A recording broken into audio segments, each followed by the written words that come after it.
नमस्कार, प्रखर राजपूत को देख रहे हैं आप और आज तारीख है 10 अक्टूबर साल 2025 और इजराइल, फिलिस्तीन, लेबनान समेत पूरी दुनिया की खबरों के साथ एक बार फिर से आपके सामने हाजिर हुआ हूं।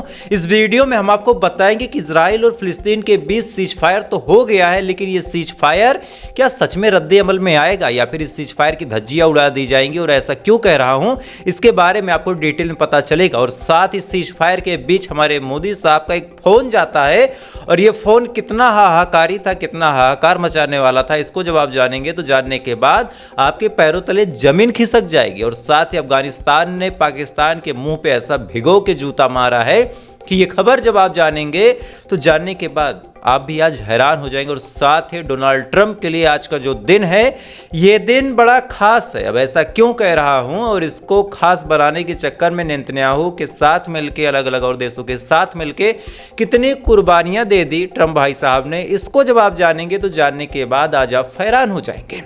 यानी आज की जो खबरें हैं वो बहुत ज़्यादा अहम है, बहुत ज़्यादा इंपॉर्टेंट है। इस वजह से वीडियो को लास्ट तक जरूर देखिएगा। चैनल पे नए हैं तो वीडियो को लाइक करके, चैनल को सब्सक्राइब करके अपना प्यार जरूर दे दीजिएगा। और साथ ही इजराइल और फिलिस्तीन की इस जंग में आप किसके साथ खड़े हैं, इजराइल के साथ या फिर फिलिस्तीन के साथ, आज ये बात नहीं पूछूंगा। आज आपसे एक बात पूछूंगा कि इस लड़ाई में जीत किसकी हुई, घुटनों पे कौन आया, इजराइल आया या फिर फिलिस्तीन आया। इसका जवाब आप मुझे कमेंट करके जरूर दीजिएगा। तब तक एक करके मैं आपको खबरें बताता हूं, लेकिन इससे पहले कि खबरों को बताना शुरू करूं, आज सीज फायर हो गया है। तो सीज फायर होने का मतलब यह है कि इजराइल और फिलिस्तीन की जो जंग है वो रुक गई। अब जब जंग रुक गई तो बहुत सारे लोगों का सवाल था, इवन मेरी जो टीम है उनका सवाल था कि भैया एक बात बताओ, हम गजा में जो जुल्म सितम होता था उसकी खबरें लोगों को दिखाते थे। अब चूंकि सीज फायर हो गया, जंग रुक गई, तो क्या करेंगे? क्या इस चैनल को बंद कर दिया जाएगा या फिर कुछ और किया जाएगा? अच्छा, कुछ और किया जाएगा तो क्या किया जाएगा? मुझे लगा कि आप लोगों के जहन में भी एक सवाल होगा कि भाई प्रखर राजपूत गजा की खबरें बताता था, अब सीज फायर हो गया तो क्या बताएगा। तो आप लोग निश्चिंत रहें और आप ही के माध्यम से अपनी टीम को भी कहना चाहता हूं कि भाई आप लोग निश्चिंत रहो, खबरें आएंगी। क्योंकि इसके पीछे वजह यह है कि गलत क्या गजा में ही हो रहा था, गजा के अलावा और पूरी दुनिया में कहीं किसी के साथ गलत नहीं हो रहा, हर जगह गलत हो रहा और गलत तो लास्ट तक चलता रहेगा। इस वजह से हम खबरें बताते रहेंगे जब तक सांस बाकी है, जब तक शरीर के अंदर ईमान बाकी है, जब तक यहाँ पे खून दौड़ रहा है।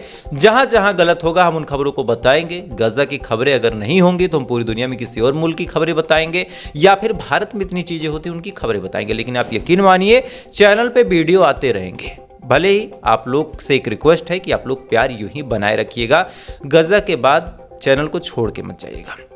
खैर, ये तो एक अपडेट थी। अब आपको गजा की खबरों की तरफ लेके चलता हूं। और सीज फायर हो गया है। सीज फायर की जो तारीख थी वो थी 9 अक्टूबर और यहाँ के टाइम के हिसाब से, यानी भारत पाकिस्तान के टाइम के हिसाब से बात करूँ तो दोपहर को लगभग 1:30 के आसपास सीज फायर हो गया। और इस सीज फायर में कई सारी चीज़ें हो गई और जिसमें पहली बात ये हुई कि अब इजराइल हमले नहीं करेगा और इजराइल की जो आर्मी यानी जो IDF वो पीछे हट जाएगी। तो IDF पीछे हट जाएगी। इसके बाद क्या होगा कि हमास और रेजिस्टेंस फोर्सेस के कब्जे में जितने लोग हैं उन सबको छोड़ने का काम रेजिस्टेंस फोर्सेस को करना पड़ेगा। अब इसको लेके भी डोनाल्ड ट्रंप का बड़ा बयान आया। उन्होंने कहा कि 11 और 12 तारीख के दरमियान रेजिस्टेंस फोर्सेस इन लोगों को एक एक करके छोड़ना शुरू करेगी, कभी 2 को कभी 4 को, और ऐसा कर करके सारे बंधकों को, चाहे जिंदा हो चाहे मुर्दा हो, सबको छोड़ दिया जाएगा। ये बात हो गई। इसके बाद इजराइल लगभग 1950 लोगों को छोड़ेगा और उनमें से तो कई ऐसे हैं जिनको सजा याफ्ता हो गई, यानी कईयों को उम्र कैद, कईयों को सजाए मौत, ये तमाम चीज़ें हुई हैं। लेकिन इजराइल झुक रहा है, उनको भी छोड़ने की बात वो कर रहा और इसके साथ ये भी कह रहा है कि ठीक है, हम येलो लाइन के पीछे हट जाएंगे। और अब गजा के अंदर 5 ऐसे सेंटर बनाए जाएंगे जहां पे मदद पहुंचाई जाएगी। मदद का मतलब क्या कि वहां पे 2-4 डॉक्टर बैठेंगे कि किसी को कोई दिक्कत है, कोई बीमार है, कोई ऐसा जो कई दिनों से दवा ना पाया हो, तो उन तमाम लोगों को दवाएं, बाकी चीज़ें, खाने पीने की चीज़ें, किसी को सच में भुखमरी जैसी हालात हो तो वहाँ पे एक खास प्रोटीन पहुँचाना, खास कार्बोहाइड्रेट पहुँचाना, फैट पहुँचाना, साथ ही अलग अलग और मल्टीविटामिन उनको दे के, ग्लूकोज, सलाइन, ये तमाम चीज़ें लगा के उनको फिर से रिवाइव करना। किसी का ऑपरेशन है तो उसका फ़ौरन ऑपरेशन करना। किसी को कोई हार्निया जैसी दिक्कत है या फिर किसी की पत्थरी है तो फ़ौरन पेट पे चीरा लगा के पत्थरी निकालना, दर्द से राहत पहुँचाना, ये तमाम चीज़ें होंगी। साथ ही किसी के घर खाना नहीं है तो फ़ौरन वहाँ पर खाना दिया जाएगा। तो 5 ऐसे सेंटर बड़े बड़े बनाए जाएंगे जिसमें गजा के लोगों की मदद और सहूलियत के लिए तमाम चीज़ें होंगी। और उसके बाद पहले फेज का जो सीज फायर है उसको कंप्लीट माना जाएगा, यानी इजराइल की जो आर्मी है वो पीछे हट जाएगी। उसके बाद फिर क्या होगा कि जो बंधक है उनको हमास छोड़ देगा, इधर जो फिलिस्तीनी है वो जो इजराइल के कब्जे में उनको इजराइल छोड़ देगा। उसके बाद फिर 5 सेंटर बना दिए जाएंगे और उसके बाद तमाम चीज़ें कंप्लीट मान ली जाएंगी। भाई पहला फेज ओवर हो गया। लेकिन अब यहाँ पे एक सवाल है, और ये सवाल कोई जो दूर का सोचता है और जो जियो पॉलिटिक्स समझता है, और इससे भी बड़ी बात यह है कि जो आदमी इतिहास को याद रखता है, ये सवाल वही आदमी पूछ सकता है। सवाल बड़ा सिंपल सा है कि एक फेज का सीज फायर तो कुछ महीने पहले भी हुआ था, फिर क्या हुआ? इजराइल ने हमले किए तो पहले फेज का सीज फायर तो देखिए बड़ा आसान था कि जंग रुक जाएगी, हमले नहीं होंगे और बंदूकों का आदान प्रदान हो जाएगा। लेकिन सबसे मुश्किल और सबसे टफ जो सिचुएशन है वो सेकंड फेज के सीज फायर की है, जिसमें ये कहा जाएगा कि हमास हथियार छोड़े और साथ ही फिलिस्तीन में एक ऐसी सरकार बनाई जाए जिसमें रेजिस्टेंस फोर्सेस का कोई एंगल नहीं होगा। और हमास अभी तक ऐसी किसी शर्त पर एग्री नहीं है कि हम हथियार छोड़ेंगे। तो अब आप समझिए कि अगर हमास मना कर देगा तो इजराइल का जो मतलब और जो मकसद है वो तो पूरा हो गया।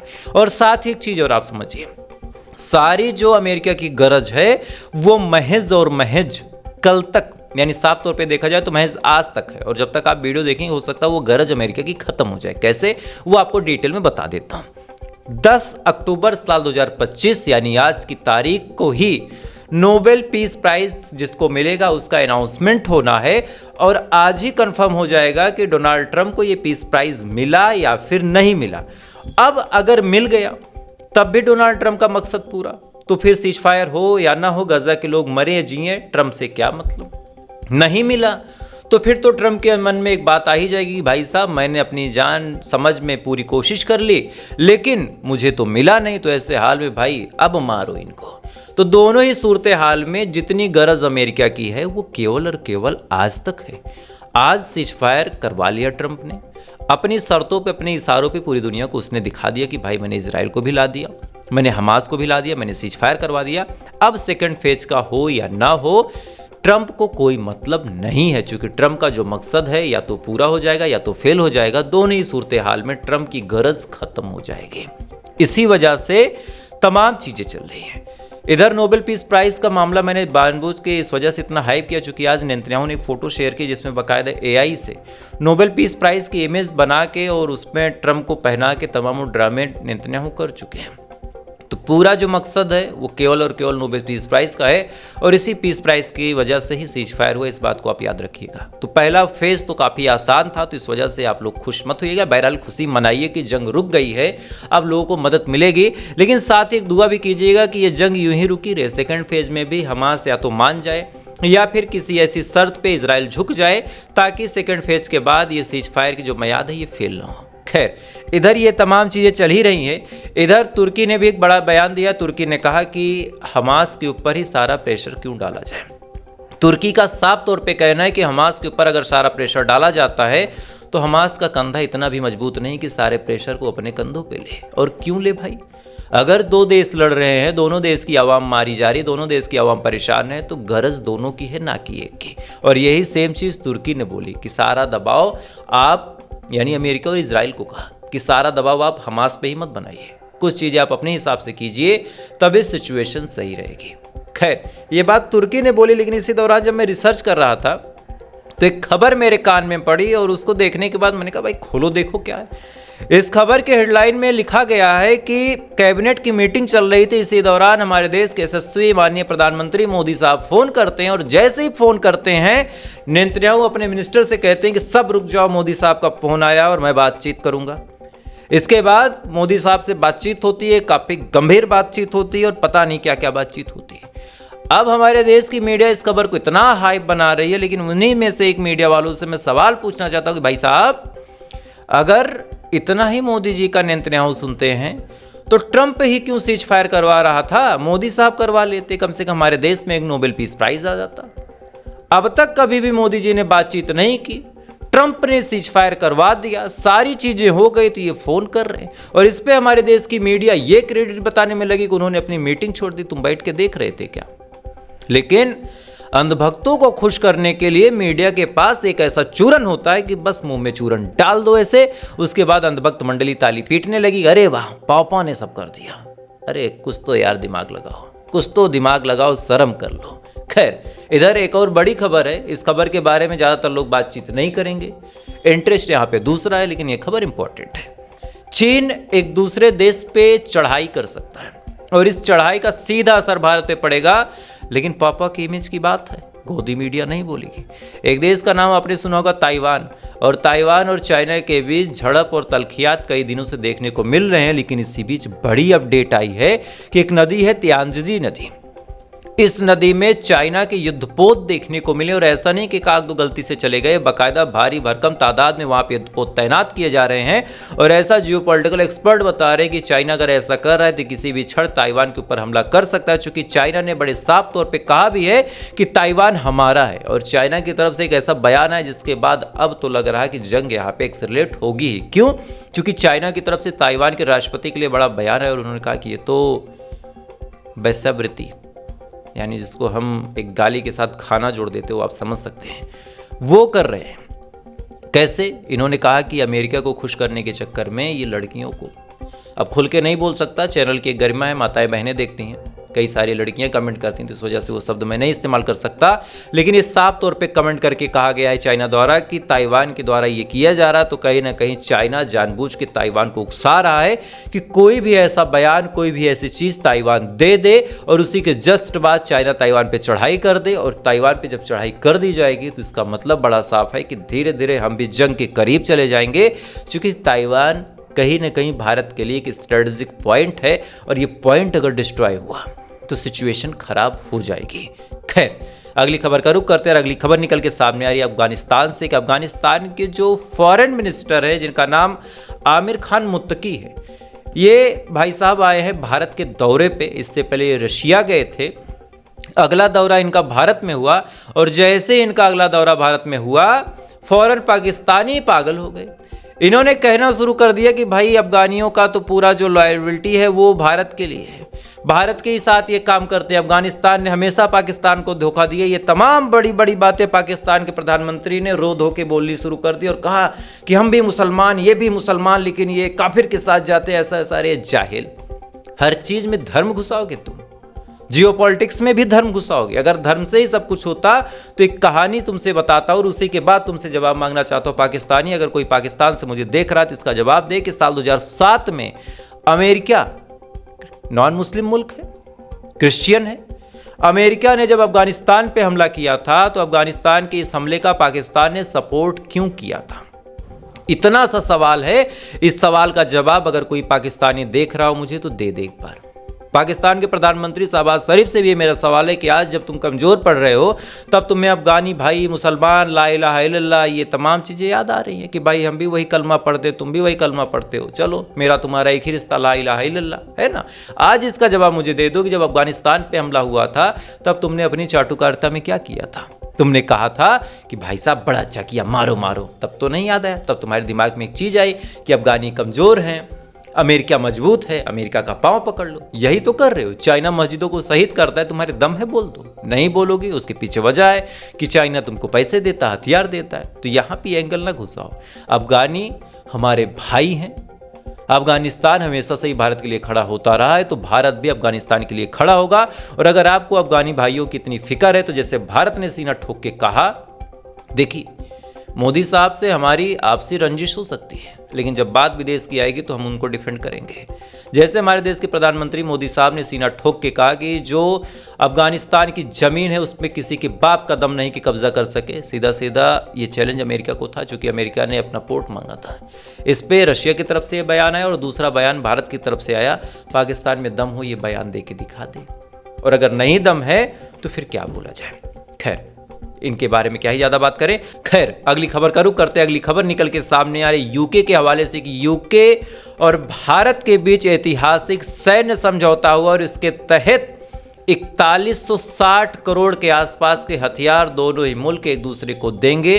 अब ये सी बात है कि भारत ज्यादा खरीदेगा, लेकिन आजकल भारत के भी हथियार बेचे जा रहे हैं। जैसे तुर्की के आसपास के जो देश हैं, चाहे ग्रीस हुआ, चाहे साइप्रस हुआ, वो भारत की ब्रह्मोस मिसाइल खरीद रहे हैं। इधर इजराइल भी भारत की ब्रह्मोस मिसाइल खींचने और खरीदने, इन दोनों को कॉपी वॉपी करने में भी वो जुटा पड़ा है। इसके बारे में मैंने आपको डिटेल में एक बार बताया था। और साथ ही भारत की मिसाइलें और भारत के जो ड्रोन सिस्टम हैं उनमें अलग अलग मुल्क इंटरेस्ट दिखा रहे हैं। तो ऐसा नहीं कि भारत केवल खरीदेगा ही, भारत भी देगा, लेकिन 4160 करोड़ के जो हथियार हैं वो यूके के साथ हमारे डील में फाइनल हो गए हैं। 100 लोगों के डेलीगेशन के साथ यूके के जो प्राइम मिनिस्टर हैं वो आए थे और इसी के बाद इतनी बड़ी डील साइन हुई है। बहरहाल बड़ा सवाल ये निकल के सामने आता है कि जंग की हालात आप सोच के देखिए, पूरे मुल्क में, आसपास के मुल्कों में इस कदर फैल चुकी है कि कहीं ना कहीं जंग के लिए आज 4000-5000 करोड़ एक साल में खर्च किए जा रहे हैं। 4000-5000 करोड़, अगर इतनी रकम खर्च ना की जाती, इन रकम से कुछ देश के भले में कुछ होता या फिर कोई ऐसी चीज़ होती जिससे इस देश का फ़ायदा होता, तो शायद पूरी दुनिया बड़ी खुशहाल होती, टेक्नोलॉजी में आगे होती। भारत का हाल देखिए, भारत तो तब भी ठीक ठाक है, हम चाँद तक पहुँच गए। पाकिस्तान का हाल देखिए, आज तक उनका एक भी स्पेस मिशन नहीं है, अपना खुद का कुछ है नहीं, उनकी आर्मी साबुन तेल टिकिया बेचती, तो क्या बोला जाए। खैर, इधर अब ताइवान और चाइना की भी जो सिचुएशन है, इस पर भी हमको आपको नज़र रखनी पड़ेगी as Indian, as a Pakistani भी। चूँकि सिचुएशन ख़राब होगी तो सब जद में आएंगे, इसको आप याद रखिएगा। जैसे इजराइल और गाज़ा की जंग हुई तो कहीं ना कहीं सारे आसपास के जितने देश थे, चाहे लेबनान थे, चाहे तुर्की था, चाहे सीरिया था, हर देश जद में आया। तो इधर चीन और ताइवान की अगर जंग एक्सेलरेट हुई तो कहीं ना कहीं इसका जो इम्पैक्ट है, इसका जो इफेक्ट है, ये दोनों हम पे पड़ेगा। आज नहीं तो कल पड़ेगा और इसको लेके आज से ही हमें प्रिपेयर होना पड़ेगा। अदरवाइज जो शुरू से तैयार नहीं होते उनकी सिचुएशन खराब होती है। एक मूवी का एक डायलॉग है कि वो मुक्का अपने ही मुंह पे मार लेना चाहिए जो लड़ाई में आप दूसरों को न मार पाओ। तो आप मुक्का या तो सामने वाले को मार दो, नहीं तो बाद में खुद को ही मारना पड़ेगा। खैर, तो फिलहाल आज के लिए बस इतना ही। बाकी थोड़ी देर बाद सीज फायर और नोबेल पीस प्राइज़ किसको मिला, अगर ट्रम्प को मिला तो क्या वजह थी, ये भी आपको बताऊंगा। नहीं मिला तो क्या वजह थी, इसके बारे में भी आपको डिटेल में पता चलेगा। इस वजह से अगली जो वीडियो है उसको तो आप ज़रूर देखिएगा। और साथ ही अब शाम को एक वीडियो आपको ऐसी दूंगा जिसमें भारत की भी खबरें कवर होंगी कि भारत में किसके साथ कहाँ अत्याचार हुआ, क्या गलत हुआ, क्या सही हुआ। तो उसके लिए भी अगर आप चाहें, अगर आप अनुमति देंगे तो ज़रूर ऐड करूंगा, लेकिन उसके लिए आप कमेंट में हाँ ऐड करिए, ऐसा कुछ कमेंट कर दीजिए तो करूंगा। बाकी थोड़ी देर बाद आपसे फिर मुलाकात होगी इजराइल, फिलिस्तीन, लेबनान समेत पूरी दुनिया की खबरों के साथ। तब तक आप अच्छे रहिए, खुश रहिए, अपना ख्याल रखिए, अपने देश का ख्याल रखिए। जय हिंद, ऊपर वाला आपकी हिफाजत।